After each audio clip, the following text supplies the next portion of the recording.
Hi, hello everyone. Thank you for coming today. I'm Hermin Xiu. I'm a faculty member of this department. And today we have the honor and pleasure to invite Dr. Bernadett Szél. She is a sociologist, now currently with the affiliation with Central Europe University. She also was a member of parliament for 10 years, 2012 to 2022. And her party affiliation was with the Green Party, and currently also with Green Party right now. And it is not usual that sociology can become a lawmaker. And luckily, we also have our Taiwanese counterpart, Dr. Fan Yun, also in this department. And they met before. I think it's very interesting. And Dr. Szél has been in Taiwan many times.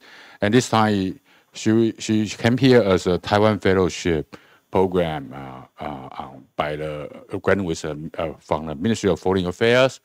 And her topic today is how small states navigate power, rethinking Taiwan Central Europe relationships through democracy and foresight.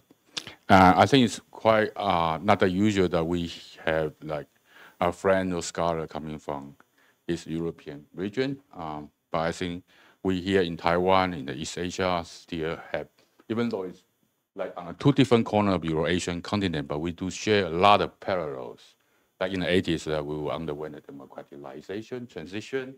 And more recently, I think we both regions are underwent the challenge of revisionist powers. Like, since 2022, you have full-scale invasion of Russia, and Taiwan was always on the same threat for coming from China. And also internally, I think both regions, democracy share some challenge as well, right? The rise of populist politics and so on. So I think two regions are actually connected in many ways, except that there are not many discussions. And that's why I think we should be grateful to have this kind of mutual learning and sharing. So Dr. Szél will speak for 60 minutes, and so we will have around 30 minutes for Q&A. So without further ado, please join me in welcome Dr. Szél. Thank you so much, Professor. I'm very humbled and very honored to be here. And thank you so much for taking your time and being here so that we can have this discussion about Central and Eastern Europe and Taiwan. I was not sure how prepared we are to have the same ground to discuss the past, the present, and the future of our countries. So I tried to set my presentation to be quite broad. And if you have any questions, please do not hesitate to stop me during those 60 minutes I designed to speak. And please feel free to ask questions, because I think the most important issue is to have, a common ground and leave this room with all the knowledge we can have and share with each other. So not only with the questions, but also with the answers on those questions. So first of all, as Professor said, and thank you so much for this kind introduction, that I am a Taiwan Fellow here at the Suzhou University, which means that I arrived to Taiwan in July, and I will stay with you here until the end of December. And then, fortunately, I will have 3 months to complete my research, which means this is a very broad topic, and sometimes maybe we will feel that it is a kind of a construction site, but I think that's okay. I have seen a very interesting research about researchers trying to understand how fellowships boost the publications. And they didn't find that there is a direct effect within like 2 years, but after 6 and 8 years, the publications on that certain topic boost, which means that we do have time to make profound and good research. So it was a little bit like, and is my situation, because I always feel that we have to do it very quickly. But unfortunately, good research needs time. So I'm keeping this principle for my life. So yes, the professor also said that I was a member of the Hungarian parliament, and maybe my research is a kind of long therapy after all those years in the parliament, because as I mentioned before, I have never had the chance to be member of a democratic parliament. Because officially, Hungary was downgraded from liberal autocracy to from liberal democracy to elective democracy in 2014. And the majority of the changes that led to this degradation in the Hungarian political system occurred between 2010 and 2014. And I joined the parliament in 2012, which means, you know, it's in the middle of the process. So, yes, I have seen a lot. I have a lot of experience. And I think it is one of my, my duties to talk about how autocracies can sneak in our lives. And I try to do it in an academic way so that we can have an easier common ground to discuss in issues in all over the world. Yes. So that is going to happen to us in the next 55 minutes. It's basically the overview. My original idea was that I was very curious how our region in Central and Eastern Europe, and I'm going to show you who we are talking, which countries we are talking right now about, how we reflect on the great power competition in the middle of Europe, in the eastern part, and also how this changes our relation with Taiwan, so that also Taiwan can see how the great power competition can modify our bilateral relations if you talk about Central and Eastern Europe and Taiwan. So yes, we are going to talk first. This is a very common question I receive is why Taiwan and Central and Eastern Europe? What do we have in common? Why it is important for us to know each other? Thank you, the professor's reference on that. We have a lot in common. Why and how to focus on sovereignty? Sovereignty is a kind of low-hanging fruit for many politicians right now. And with my friends in academics and also beyond academics, we have a lot of discussions about what it actually means to sovereignty in the current political systems and how it can be defined. And I'm going to provide you like different models, how our countries in Central and Eastern Europe navigate relationship with Taiwan. And then also I'm going to give you some ideas about my Foresight research. I'm not sure we are going to have the time, but since we are in the Department of Sociology, maybe it can be a topic on sole topic or further of a different lecture, and then some conclusions. Yeah, so first of all, what is our research focus? I have some considerations before I speak about this topic. So first of all, we need to acknowledge that we are in a very special situation of uncertainty. We've got some countries or we've got some actors who follow a value-driven path, but the others do the power-driven path. And when these different forces or different considerations meet in the public sphere, then there are a lot of questions rising. The second one is EU is a very interesting place. In terms of, yes, we are united in the European community. We share a lot of like common ground of many, many issues.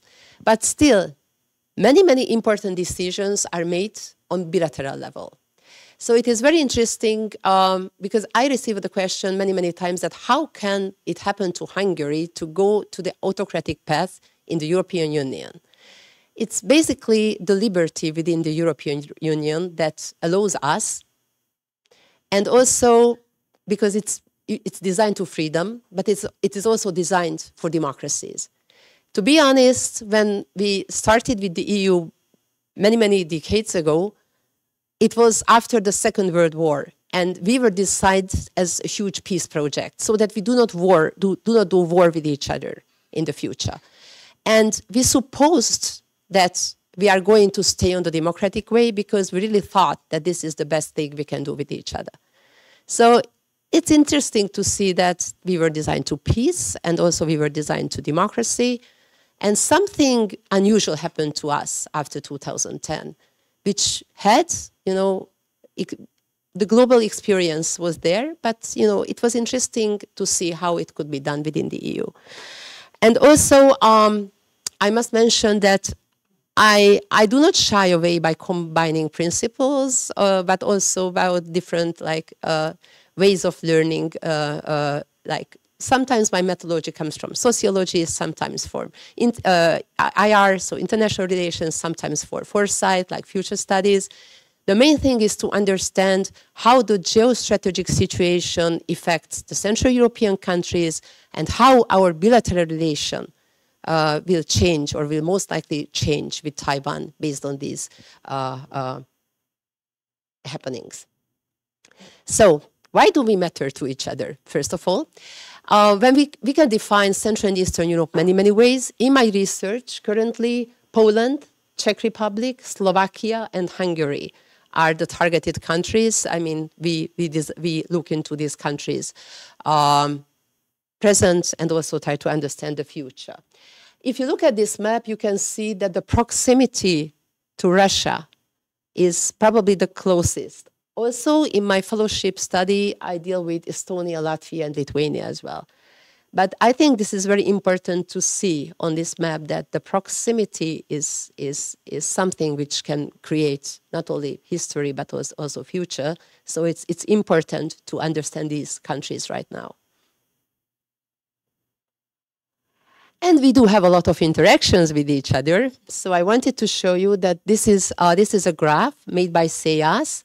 CEAS is the Central European Institute for Asian Studies. I recommend you to search for their findings and website and also many publications. They do a lot of very valuable research on not only on Taiwan, but also on other Asian countries and Central Europe.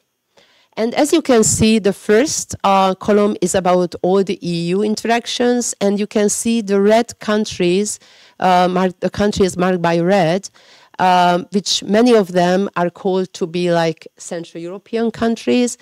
In our case, Slovakia, Czechia are really forerunners in terms of interactions between the two countries on a bilateral level. And also you can see Hungary in the middle. And also you have to see, Poland over there. Yeah, it's also a forerunner. So I'm just giving you this as a reference that these Central European countries do have a lot of interactions with Taiwan. Also, we have a history which can be like understood as a parallel history somehow, because we encountered the idea of democracy almost at the same time. You had the so-called white terror. Before that, we didn't call it a red terror, we call it socialism, or we were in the Soviet interest sphere before that, in Hungary and also other Central and Eastern European countries were really in a situation where oppression was a common was in our everyday life. So we were really oppressed by someone which is a very huge country, very powerful, and we didn't really have the chance to break out from that interest sphere until this until the end of the 1980s. We did have one point in the 1950s, our biggest revolution and uprising for freedom in 1956. And I just mentioned the professor just before that I found that in those times, Taiwan was backing us and you were on our side. It is very interesting because I think that was probably the last and most important moment for all Hungarians when we really showed for the international community how to stand for democracy. And unfortunately, we were basically left alone. And in that time, when we were left alone, Taiwan was our side. You sent us like money via the Red Cross, and also there were like your stars making how they call it. It's wonderful evenings, artistic events, and all the money they received for that in the ticket prices that were sent to Hungary as well. Taiwanese young people who were demonstrating in Taiwan, in different cities for Hungary. And also Hungarian freedom fighters were received in Kaohsiung on the 3rd Veteran Day after our revolution was sieged by the Russians. And it is also very interesting to see that there was, we have a lot of knowledge about how mainland China and Mao Zedong was backing the Hungarian at the other side, the ones who were with the Russians in those times. There is a lot of evidence about that, because he thought that was very dangerous. The Hungarian Revolution was very dangerous for the communist world. But we didn't have that much knowledge about this Taiwanese backing of Hungarians, so this is something new we discovered. So, but this is important that we acknowledged democracy and embraced democracy almost at the same time. Unfortunately, as you will see in the future, in a couple of minutes, currently we are on a different path. The second thing is more in the present, is about the shared threat environment. Well, of course there is a difference. I know that Taiwan is constantly under pressure from China, and this is a little bit different from Russia in Central and Eastern Europe. So we are not, in the Ukrainian situation, we are not invaded. But still, there are some very clear iterations of what is told by the Kremlin, that they want this whole, they want their lead power back in the region. So it is a real threat for those countries who are in the proximity of Russia to be, in a very delicate and very harmful situation by Russia. Still, we can, and we do not have only kinetic war, we have other kinds of war as well. We have hybrid war, we have propaganda, we have a lot of different and bad experiences, how our democratic path can be influenced by those powers who are not interested in democracy. And also, since we are members of the European Union, it is very important, it is a very important a place for autocratic leaders in the East to be influenced by, because if they influence one member of the European Union, through this person or through that government, they can influence the whole European community. There is still, in many important votes, the requirement of anonymity in the European community. It means all leaders need to say yes if you want something important to happen. If we have one leader who is against that will, that can hinder the EU's best intentions to promote peace and democracy in the world. So always European head of governments and presidents up to the political system, they are very important for autocratic leaders in the East. And yes, there are a lot of threats. You know it very well in Taiwan. I had the chance to visit many, many workshops and conferences about the hybrid warfare and lawfare and all these kinds of intimidations to Taiwan from the other side of the strait. Basically, in Hungary, we can see it coming from the PRC and also from Russia, this propaganda style hybrid warfare, we can call it. Unfortunately, in Hungary, the public media is not free. It means that these media transmissions can be just flood to the Hungarian public without any obstacles, which is very harmful to Hungarian democracy and very necessary for the Hungarian autocracy. Yes, and of course we have the hyperdependence. This slide talks about the European level, but it's almost the same or even more profound if you look at the CEE, as you will see in the future. Maybe we can jump it to this slide, because this dependence on Taiwan from Europe and also from CEE is so strong that we can call it a hyper-dependence. Before COVID and also before Putin's full-scale invasion in Ukraine, I think the understanding between Europe and Taiwan was different.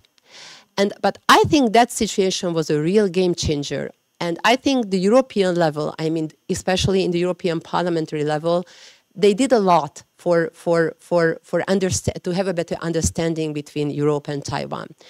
But these are basically facts. We can see that the technological hyperdependence is there because of the very advanced chip industry Taiwan has. and the very special knowledge Taiwan has.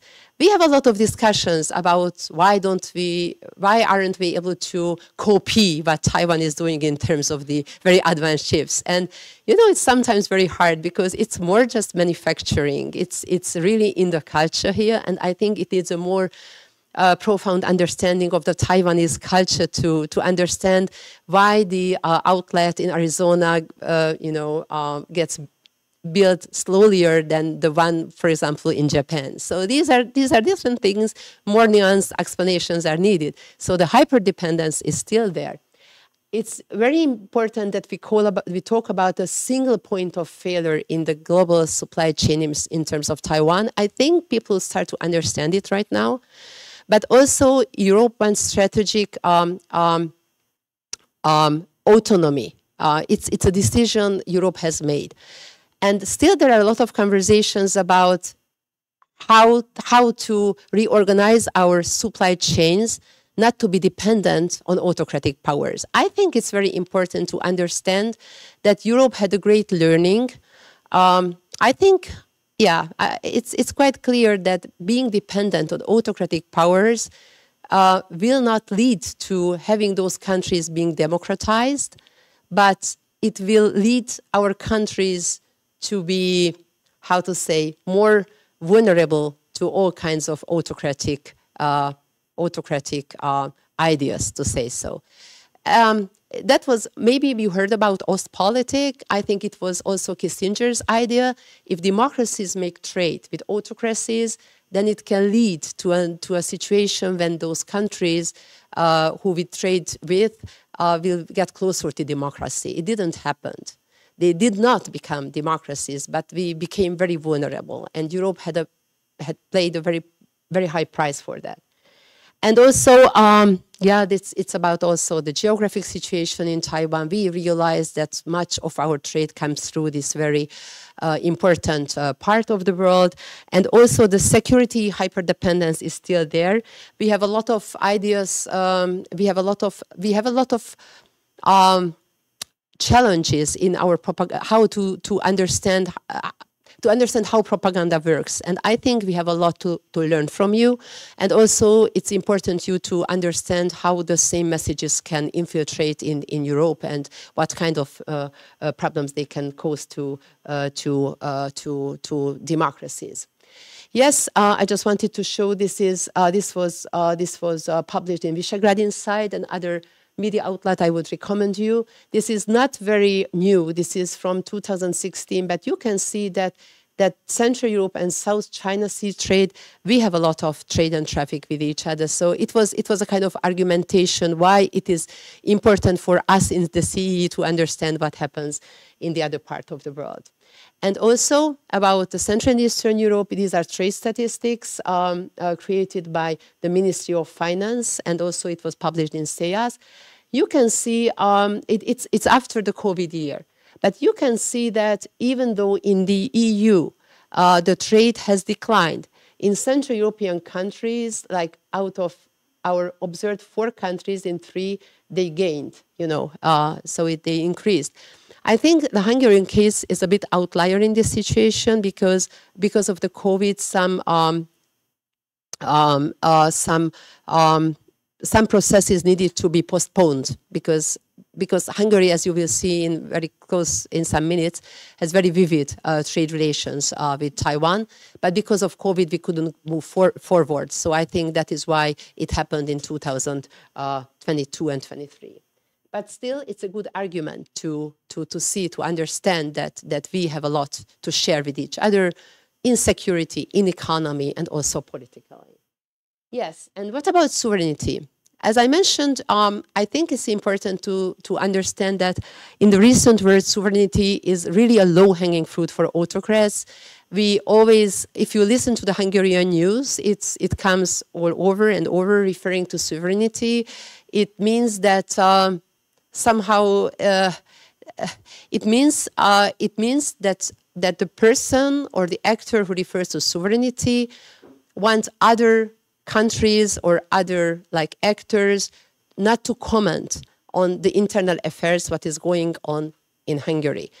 I think it's really important to understand that it can be conceptualized many different ways, but it is really often presented as a unified and indivisible property of the state. But still, we are in a globalized world, and our economy and also our NGO, international NGO sphere, it is designed to be very international. So many times, if these people refer to sovereignty, it really means that they want the other actor to be out from the discussion.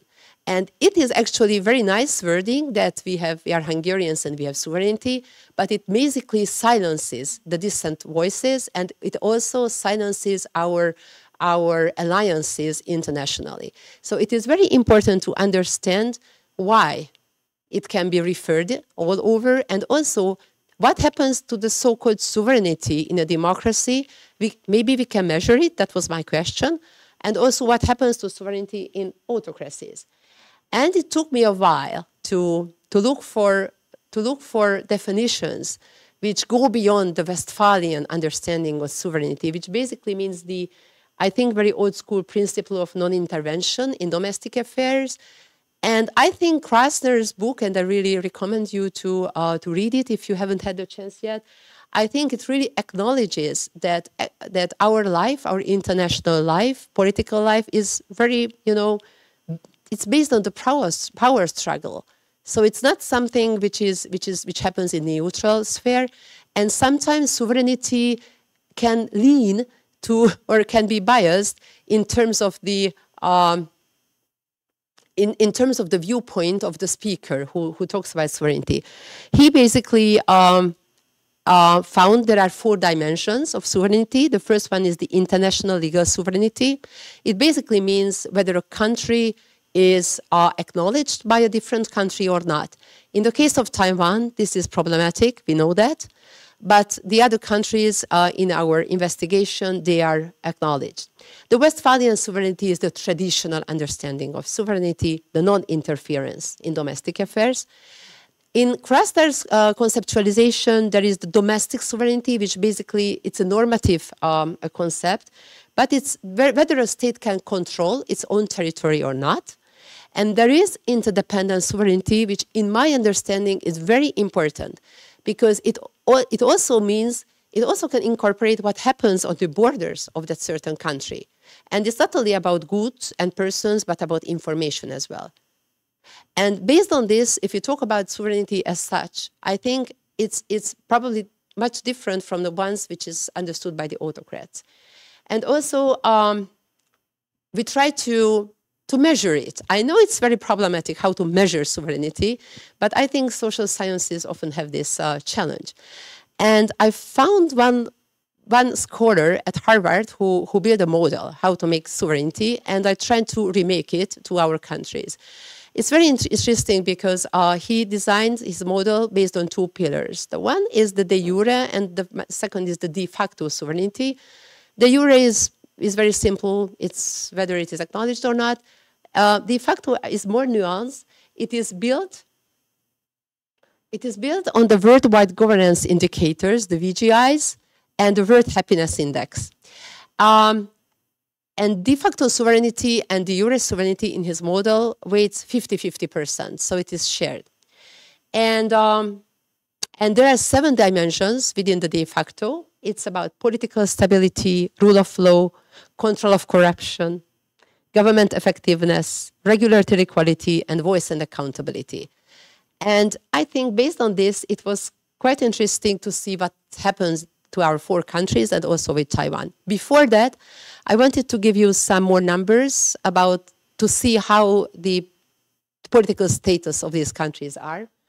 I followed the Templeman's methodological approach. She presented it in 2022. Basically, she used Freedom House, Economist Intelligence Unit, Bertelsmann Transformation Index, and the VDAM together. And I think these indicators, if you look at them together, can tell a lot about what actually happens in that country. So please look at Hungary, Slovakia, Czech, and Poland first. You can see that, it's in 2024. It's important for you to understand that we have elections coming up in different years in these countries. And the government has a lot of, certainly has a lot of influence how the democratic or the autocratic backsliding of a certain country move forward or decreases. So that is why these can change year to year. Maybe in my next time I will do it a time span to watch it in a time span. But look at this as a snapshot about that year. Okay, Hungary, unfortunately, this is not only a snapshot because our autocracy basically started after 2010 and first was measured after 2014 elections. So then that was the year when Hungary was then downgraded to electoral autocracy, electoral democracy, and after 2018 electoral autocracy, and it remained electoral autocracy after the 2022 elections as well. So Hungary is partly free and flow democracy, defective democracy, and electoral autocracy. And look at the scores; these are very low. Probably the best situation is in Czechia, and it is important to mention that in terms of Taiwan, Czechia has the most historical, most profound relationship. And even though there was elections happened in Czechia just a couple of months before, many experts I talk with, they say that Taiwan can really rely on that ongoing history with Czechia.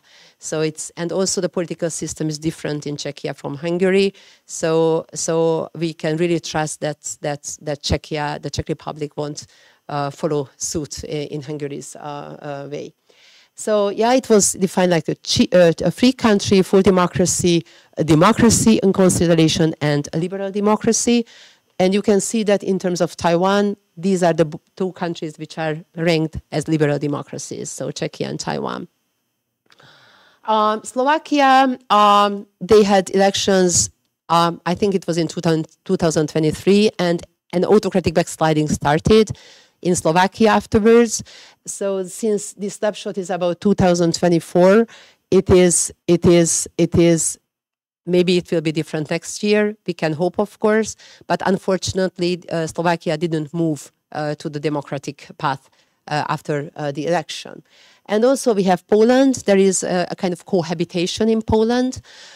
So two different political actors need to cooperate when leading Poland, and one is pro-democracy, the other one is not. So Poland is a very important place for Europe, not only for CEE, but also for Europe. It's a huge country, and I know that there are very vivid relations with Poland and Taiwan. I know that many Taiwanese students go to Warsaw to get education there, not only to Prague, but also to Warsaw. And because of the proximity of Russia, it is important to mention that I think from these countries, Poland is the most sensible to what happens in terms of Russia and Ukraine. This is also part of the history, and also part of the geography as well. So this is how these countries look like, and we are called the Visegrad 4 countries. The autocratic leaders usually want to have a Visegrad 4, which is more, which is closer to their political intentions. But I always mention that there is significant opposition in each of these countries. I mean, pro-democracy forces. And in terms of Hungary, if we look at Hungary in terms of clusters, we can see that in the international legal sovereignty, it is done. Member of NATO, member of EU, is recognized. The Westphalian sovereignty in terms of Hungary, we don't have any problems. Our borders are really secured. No one interferes. But there is an autocratic interpretation of interference all the time. But this is part of the autocratic propaganda which is used by autocrats. And it is quite interesting to see that the source of this interference in the case of Hungary is not those countries we should expect to have like influence on Hungary, but within from the alliance system. We are going to talk about more in the future. Domestic sovereignty, there is centralized power and control. it's a normative concept, so we can move. Okay, I don't say anything else about that. And there is interdependent sovereignty. There is a lot of misinformation campaign in terms of Hungary. So our borders can be secured looking at from one perspective, but on the other hand, unfortunately, we are very exposed to all kinds of propaganda within the country.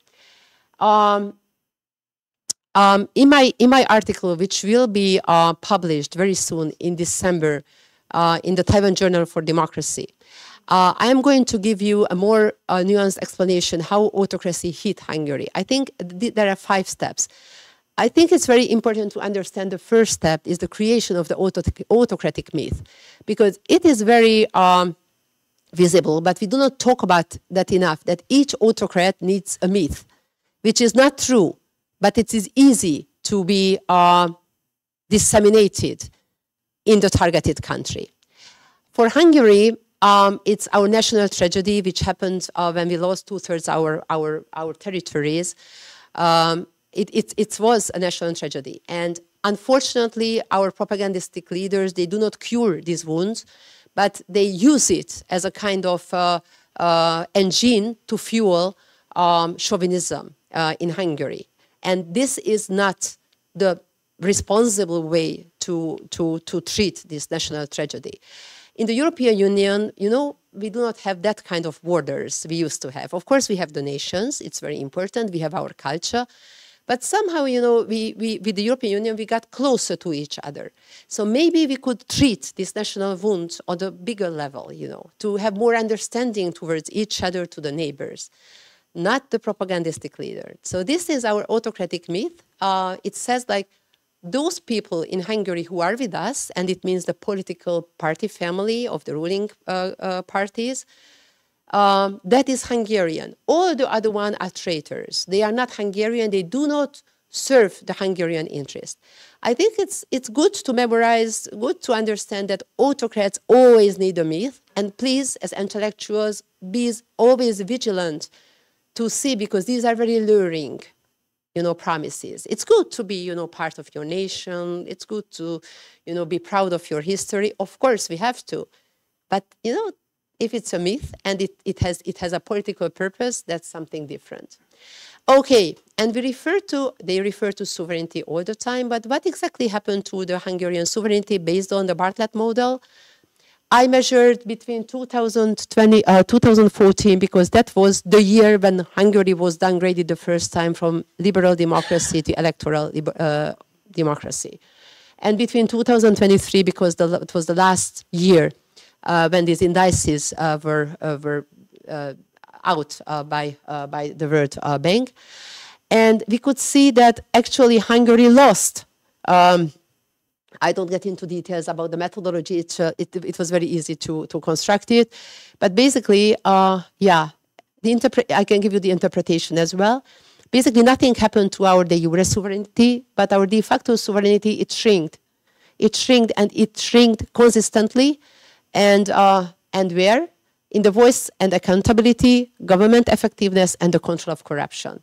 Those were the 3 dimensions which actually deteriorated during the years of autocratization in Hungary. And there was only one which could, you know, strengthen. It was political stability. Of course, dictatorships and autocracies can be very stable, but that doesn't tell much about our quality of life.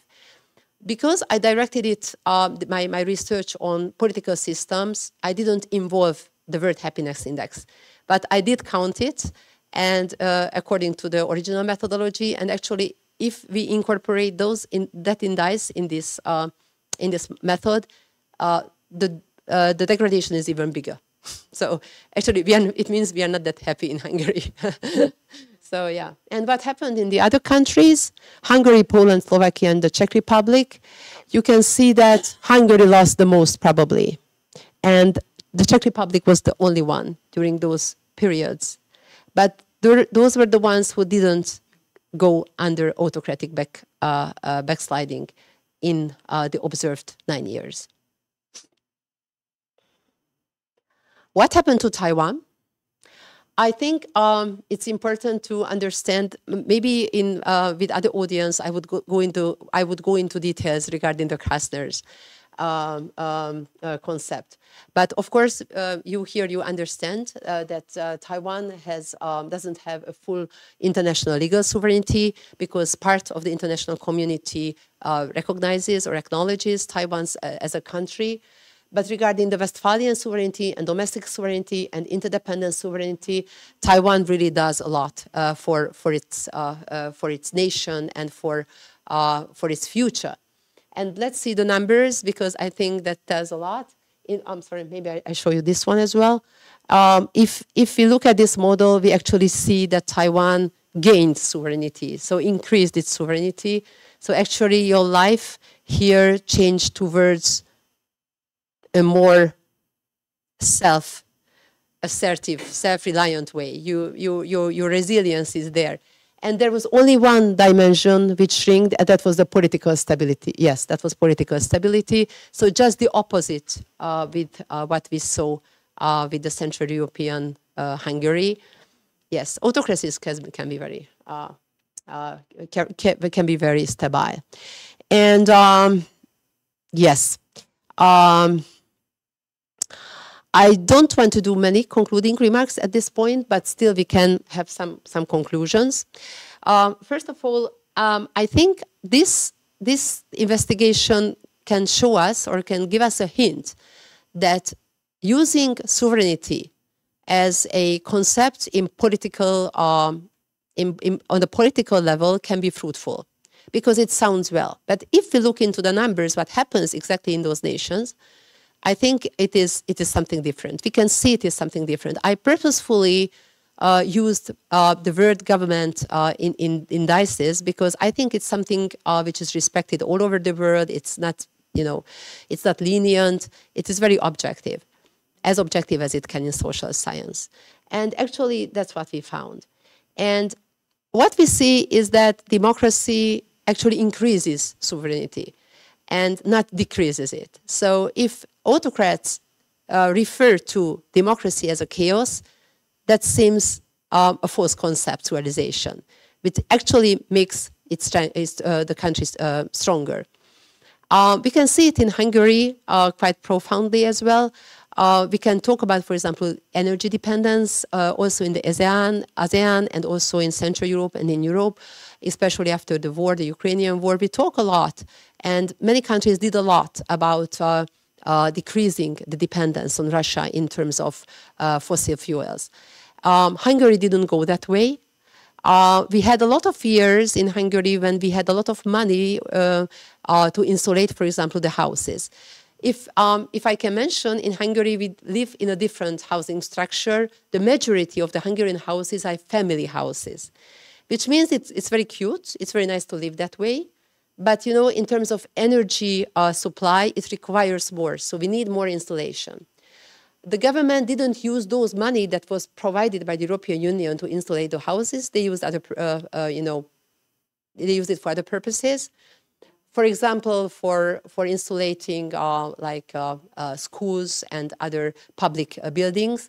Although there are a lot of research about saying that the most energy can be saved by providing this money for the private households. They don't go that way. It's another story why. But basically what goes on currently, we heat the Hungarian streets by Russian gas, which is not the best interest for the Hungarian people. But basically it causes sovereignty problems for Hungary as well and for other countries. So we have this lesson we learned that it is not good to be dependent on autocracies. And I think it is important. And when we talk about our 4 countries in terms of the relation with Taiwan, it was also a CEAS report beyond the Dumpling Alliance. And I must tell you that there will be a new book out. I was responsible for the Hungarian chapter at the end of November. The same CEAS production will be all about European countries and Taiwan. Please search for that, look for that, and read it. I think it will be interesting because that is the updated version. But still, it is important to understand how we relate to Taiwan in the Central European countries, because we have different models. When it was published, Czechia, Poland, and Slovakia were the so-called the vanguards, and Hungary was the pragmatist. And I think it has changed since that, and I think it was Slovakia that has changed, but we will see in the book, because I also would like to go into details in terms of these countries. Regarding Hungary, people usually think that the relations with Taiwan, they are not very tight. What we see in reality is that we have a lot of trade relation, a lot of cultural relation, academic relation, but they are more pragmatic on the level that they are not very loud. You know, these are not the diplomacy firework. But still, we do have our representation office in here. Taiwan does have the representation office in Budapest. When we have the 10th Day, there are a lot of politicians, your National Day in Hungary going there. We have very vivid trade relations. I think until 2 years ago, Hungary was the second most important target of Taiwanese investment in Europe. The first one was the Netherlands, the second one was Hungary. But it was this year when Hungary became the biggest recipient of Chinese foreign FDI, so direct investment in Europe. So yeah, some people can maybe call it hedging, or they have other different names for that. But Hungary is in a very pragmatic situation in terms of like trade relations. It's a big question how it's going to go in the future, but I don't see any interest for Hungary to deteriorate it, because Taiwan is very important for Europe, and also for Central Europe, and also for Hungary. So I think it's a mistake if we suppose that because of the very special alliance between the PRC and the Hungarian government, the Taiwanese relations would be like wrong, or I mean bad. No, they are there. They are very pragmatic. Unfortunately, not very visible, and unfortunately, there are some incidents which are dehumiliating not only for the Taiwanese nation, but also for freedom-loving Hungarians. For example, the removal of the Taiwanese flag at the concert and this kind of happenings. But still, the two countries have good, basic pragmatic relations with each other. And yes, referring to the key drivers, if we talk about China and Hungary, there is a very special relationship. I don't want to go into details now, we know that. But there is a kind of requirement from the European level to make Europe a strategic autonomy, to provide strategic autonomy to Europe. As I mentioned you, it is important to have this, but the majority of the decisions are made on bilateral level. And unfortunately, this gives a big platform to all kinds of relations, not only in Hungary, but in other European countries as well. Yes. About Czechia, it's very important to understand that the Czech Republic has a very long ongoing history with Taiwan. And it is also important to understand that it gives a very profound relationship for the future as well. I think history matters, and also cultural relations matters. And I was very happy to see, for example, that there is a direct flight now between like Prague and Taipei, and it is fully booked. So these are ongoing processes. And also the Charles University is a kind of a very important place for scholars in Taiwan. And also there are a lot of efforts to increase cooperations, not only in trade, but also in the most advanced technological areas between Czechia and Taiwan as well. Of course, I think it's not only for Czechia, I think it's for other countries. Everyone would be very happy to get those very famous Taiwanese chips. But of course, reality is different, and there are a lot of considerations Taiwan has to count with. But still, I think although there was a government change in Czechia, I also think we have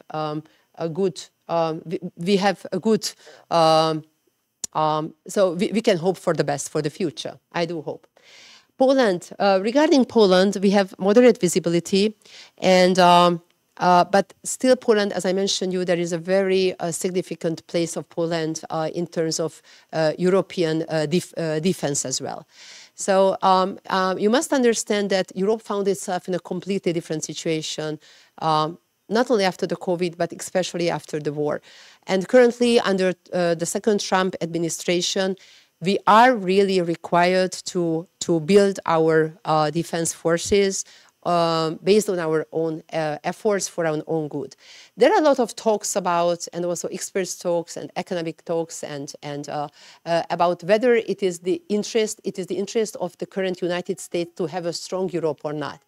I think at the end of the day, it is their interest for Europe to be strong, because the United States really need to focus on what happens in the Pacific. So I think at the end of the day, maybe at the end of the day, they are interested in having a good relationship with Europe, but it also means that we have to take care of our defense system, naturally within the system of the NATO, but still we have to invest heavily. And Poland is a key country for this path, and I think this gives an extra significance for Poland in the very close future and also in the present. And regarding Slovakia, as I mentioned there was a significant change, and since it was a couple of years ago, we have a certain knowledge what it means. If I can give you a proverb, there's an anecdote about Orban going to Poland in the previous term, saying that to his autocratic minded friends, saying that be fast because the EU is slow. And I think that is very important to understand how the autocratic backsliding can be fast or strong, and also how the public reacts to that. Currently in Slovakia, we see a lot of demonstrations against certain movements, certain instructions of the government, but still the change happened, and we can see it also on the indices level, that it has a visible effect on Slovakia's life. So it is still there. And also in the EU system, you must understand that there is a so-called backing system for leaders. So if the EU wants to charge you for a certain misbehavior in terms of in terms of the rule of law or anti-corruption or other expectations which are really declared within the European Union, you need someone who can protect you from being further investigated on that. So in case the autocrats back each other in the European level, it means that they can somehow hack the system, and they can avoid being charged from the European level. That is exactly why it is worth knowing how the leaders of the European Union countries protect or criticize each other, because they can be alliances, and also they can be like so-called enemies or to each other. There is a key also regarding to Slovakia. There is a key interest from the Slovak side to keep the relationship pragmatic in terms of Taiwan. And I think it's a kind of trajectory that can be pursued in the future as well. This can be also a model to other countries to build relationships with Taiwan. But also, we need to acknowledge that these processes are really in the hands of the current government. Yes, and given all these experiences in the Visegrad 4 countries, maybe I would stand for a moment and give a small pause and ask you to ask questions before we go to the Foresight issue, because maybe you have questions regarding everything I've just mentioned. And I think it's good to have a common ground before moving forward to the Foresight part, because maybe that can be problematic to move forward without having, a common understanding. So we have covered why it is important to know each other, what kind of relationships we have with each other, how the democratic, autocratic backsliding, the cohabitation, how the government changes occurred in Central and Eastern Europe. I didn't talk about why it happened exactly in Central and Eastern Europe and not in Western parts of the European Union, but I think it can be a different lecture. So we have a lot to digest.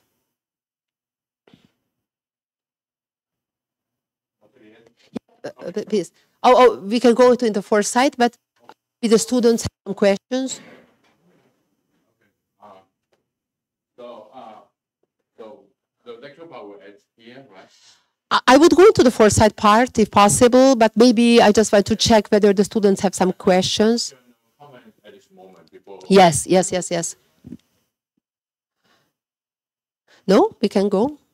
Okay, then we can go. Sorry, I just wanted to check it. Yeah, because I think it is meaningful to try to look in the future with a strategic foresight, but it's a different exercise, and it is not sociology anymore. It is future studies, or also foresight, and I think this is something which can be a little bit like abstract for many scholars, but I think this is something which can give a lot of help and support for policymakers and also for the attentive public, because if we bring the future challenges to the present, that can be very, very eye-opening. Unfortunately, what we see is that when people live in democracies, they do not really realize that autocratic backsliding can happen very fast I wouldn't say from one day to another, but in Hungary it was very fast. Basically in 4 years it was done. And when in 2015 the first governmental speech was held about illiberal democracy, the majority of the autocratic steps, they were done. They never mentioned before that they are interested in building the so-called illiberal democracy. Even though in 2025, many Hungarians still talk about democratic elections coming up next year, and then they say, of course, it's not democratic but it's we have to go to elections because in democracies we need to go for elections, and it's not a question whether we should go or not to go, but it's under which circumstances we are going to run for office always. So it's always important to have the mindset. If we know that we are in an autocracy, then we have to think with the mindset in living in an autocracy. We shouldn't suppose, we shouldn't expect to have democratic circumstances if we live in an autocracy. So that is why it is important to see where your country is. And that is what I do not see in targeted countries currently, that somehow we do not acknowledge where we stand. And I think Foresight can help a lot in understanding what can happen to us in the future if we move forward this way. And also it is important, that our small and medium-sized states in the Central European Union are really affected by the great power competition. Also, we are members of the EU, so part of our sovereignty was transferred to European levels as well. So, of course, we are sovereign states. It means we are nations, but we are affected by the geopolitical great power competition also by the EU, and also the same happens to Taiwan as well, because of many reasons. And I built a Foresight structure, which is very interesting because I haven't seen this before. Who has heard about the daters for futures? He is a futurist, a scholar in the University of Hawaii, and he observed that if we talk about the future, there are a lot of pictures, a lot of foresights we can build, but basically there are 4 characters of all these futures. One is the continuation. The second one is basically a collapse situation. The third one is an inner transformation, and there is the fourth one, the new balance, and this can be used like a sample for building structured futures. And what I measured, what I did in my research, is in terms of the 4 countries we observe, I investigated the political system, the security, the economy, the environment, and the society of these 4 states, and I also did it on the great power competition level. And who are the great powers in this research? They are the US, they are the European Union, they are Russia, and they are China. So these are the four. And I structured these different future paths based on the Data's 4 framework. So what happens to the political system when business as usual? That's a continuation trajectory for the future. What happens to the political system in terms of collapse? What happens to the political system in terms of transformation? And what happens to the political system when techno-feudalism occurs?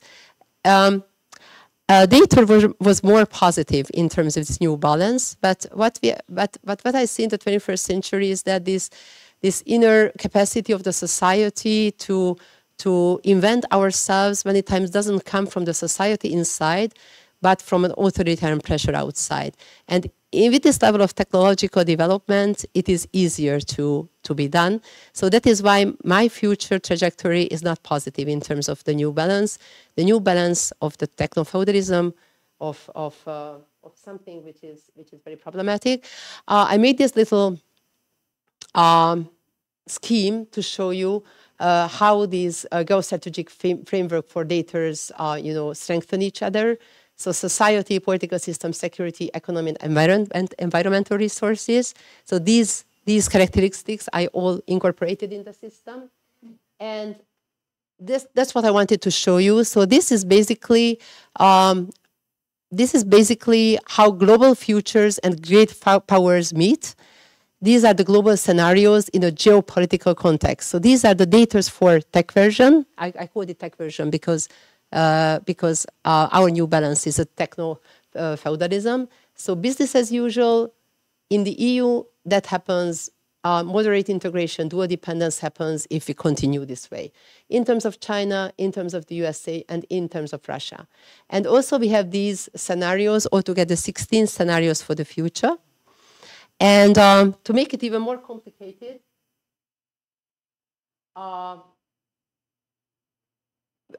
I elaborated on 4 different scenarios. And I want to present one from these 4 scenarios for you, because I think it's impossible to go into details in all 4. So in terms of techno-feudalism, it was very interesting to see that if Europe decides to go this way, and we become really in the mercy and in the hand of big tech power companies, it won't be possible to do it without Taiwan. And in terms of Taiwan, there will be a very, very important decision whether they follow the power way and to give chips, provide chips without any considerations, or they provide the chips in terms of like-minded partners to on a value-based level. Because on the political level, I don't think it is in the interest of Taiwan to have a European community which is in the hands of big power, big data, and have full surveillance. But maybe because of the very nuanced structure of the Taiwanese chip-making efforts, it can happen. So in terms of Taiwan, that will be an important question. And this is how the breakdown, it looks like the 4 countries. Please don't see the last 3. But in terms of Hungary, if this scenario happens to us, I don't think, that's what would happen. That would mean to us in terms of EU relations, and also the China relations, the strengthening economic ties, formal NATO membership, political dissent, Russia tight energy relations, and Taiwan policy minimalist and EU aligned. And the next stage from the scenario building is basically elaborating profoundly on these scenarios, not each of them, but according to the literature to pick the most important ones and elaborate on them. But still, we have a lot of food for thought. What happens to, based on the present, in this scenario, what would happen to these countries in the future if we decide to go this very transformative way? I have some other slides. Maybe I mentioned this one. This is the growth scenario. I think it is more digestible for the public, because basically this means that the de-risking path on the EU level moves forward. It means we had basically in the European level 3 ways to go in terms of China, being in an alliance, being a strategic autonomy, or decoupling. Von der Leyen was very clear about she didn't want a war with China, a trade war, so decoupling did not happen. But we couldn't afford alliance because of several reasons. We have seen in Europe that because of historic reasons in the past years that we cannot. We basically, regarding the BRI project, for example, there were a lot of promises from China, and many European countries celebrated it. But what came out from the project was very different from what was promised. So there was a kind of disillusionment from this project. So maybe this is one of the reasons the alliance couldn't go. And also the economic numbers were with China was quite devastating for the European Union. But basically the decision was to have de-risking, cautious balancing, and strong ties with Taiwan. It was very crystal clear on the European language that China is a strategic rivalry, and Taiwan is a reliable partner. So these are two different categories. And if this happens in the future, if this goes in the future, we can see what can happen to these countries in terms of EU relations, China relations, US and Russia relations. In terms of my country, Hungary, we see marginalization. In terms of China, strong dependency. In terms of the US, we forecasted or we foresighted distancing. And unfortunately, with Russia, it is the strategic partnership in a covered way, of course, because there is a kind of balancing with the other great powers. And in terms of Taiwan, that can be, unfortunately, a kind of passive alignment. Some scholars say even a rejection, so, but I'm more optimistic like that. So this is where I actually, with all these pictures, where I'm currently with in my research, and I'm very open to your questions because I'm a little bit like 6 minutes over the time I was expected to talk. So I hope you will have some questions. I'm here and ready to answer that. Thank you very much. It's a very broad and detailed survey. So I think there are a lot of information there. So we have more than 20 minutes. So any comments and questions, feel free to just go ahead.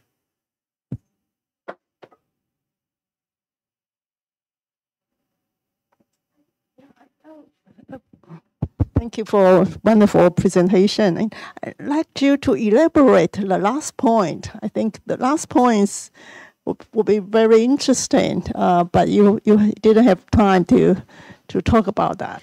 Yes, thank you so much for the question. I purposefully left the last slide. maybe we can give us some ground to further discussions because basically, we can see that we are not in the situation to control the world, but we can get ready for that. I hear this word many times in Taiwan, to get prepared. And what happened in the EU, for example, in terms of autocracies, the EU was not prepared for that. And simply the European leadership, either we talk about the parliament or the commission, simply gave too much time to the autocratic leaning leaders to build what they want to build. And I think it's a kind of major learning from the European side that in the current world, we really have to be ready for autocratic backsliding in everywhere. And I think it's happened to all of us, the 4 states, to some certain, degree. We can talk about who is an autocrat and who is a populist. It's a different quality. To cut it very short, populist, even democratic populists are sometimes democratic politicians are sometimes very populistic. But autocracy is different. The major difference between, for me, and also there are some traces, so there are some evidence from the literature to that, is that autocrats, they do not really cherish an ideology. They use an autocratic myth, and they replace the tradition ideology with that. And this can really, this can be deceptive for the electorate, because they think that these are actually the ideology. They want to do something good with our country. In Hungary, the current propaganda is about leaving Hungary out from the war. That's the the wording. So we do not interfere with that war. We take care of Hungary. So, but this is important to see that in autocracies we do not really see ideologies, but there are very powerful myths that can really fuel nationalistic and also ideas. And of course, the second thing I wanted to mention at that point is that we can cooperate with each other. And that's, I think it's very important, because the more interest we have together, I think the more room for each other to have discussions.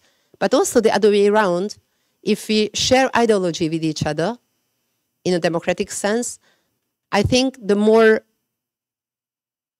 trust we can have with each other. So it's mutually beneficial. And I think this bridge between Central and Eastern Europe countries and freedom-loving nations and communities, and with Taiwan and other countries who have a lot of challenges in terms of democracy, can actually build a kind of network which can help each other to cherish for our ideology, which is democracy. And I think that is why they talk, autocratic-leaning leaders talk a lot about sovereignty, because the main intention is that to prevent these or cut these networks from each other, these relations.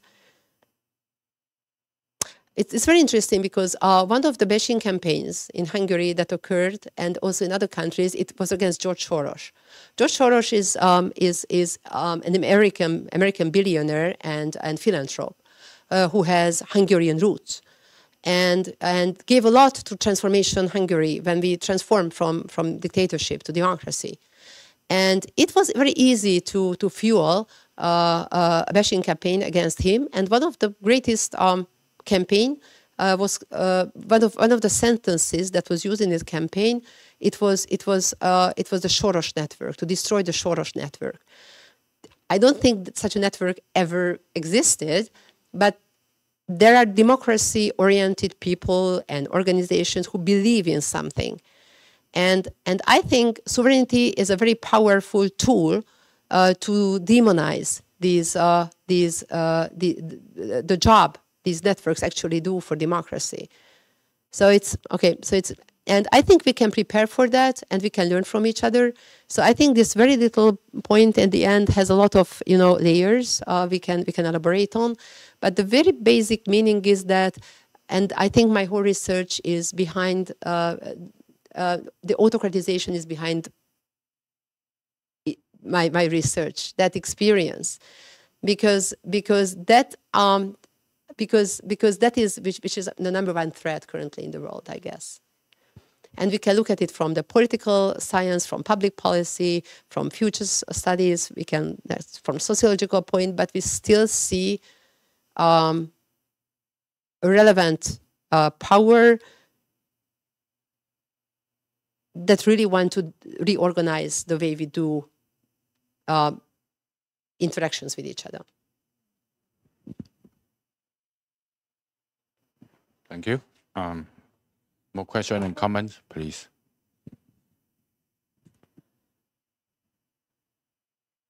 If not, I would like to just point out the first point.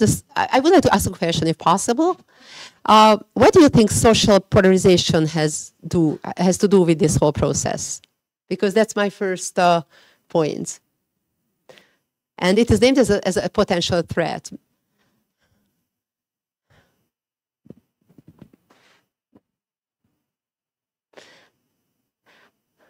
Okay, maybe it's like after lunch. Maybe it's basically social polarization is something we really have to watch out, and because if you have your society together, it means they are less receptive to propaganda and these autocratic myths.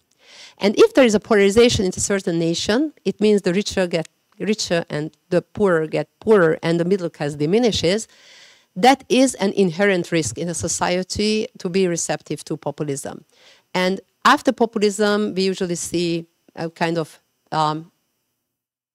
vulnerability in democracy. It can lead to autocratization. Maybe it's not, it stays there. But I also saw research here in Taiwan warning about the Taiwanese nation's polarization, which can really be problematic in terms of the keeping the democratic standards high. So I think there is a kind of discussion about it in Taiwan as well. I have checked out all the figures of the economic figures of the different Taiwanese, I mean, territories and based on education level, age, and the location where people live, and unfortunately there is a threat of polarization, of course, and it has to be. And I think it's important to watch what happens and try to diminish it, because and what we saw in Hungary, for example, it was. So in 2008 we had this major global. Help me, crisis, yeah, financial crisis. And it really hit Hungary. And when the current government entered the first time in their fourth consecutive terms in power, it was in 2010. So it means they received an economy which was getting stronger and stronger from a global crisis. We can call it a golden age, right? I mean, there is money, numbers are getting better. It's much easier to make politics under these circumstances. And when the current government started to, lose ground, it was after the war, the Ukrainian war. So economics is very important in terms of democracy protection. And I think which is more important is really the polarization, how people perceive it. And which is more important is how people perceive it. So not the big numbers and the big indices, but also how people perceive this certain objective situation in the government, in the country. And also how the different layers of the society can live their everyday life in that certain country. So polarization is something which can really hurt democracies, and we really have to keep the societies together. That's why I wanted to refer. We see it in many countries. Many countries. As it means people are impoverished, they cannot afford education, they are getting more and more open to those ideas which are not, idealistic, which are close to the autocratic myth.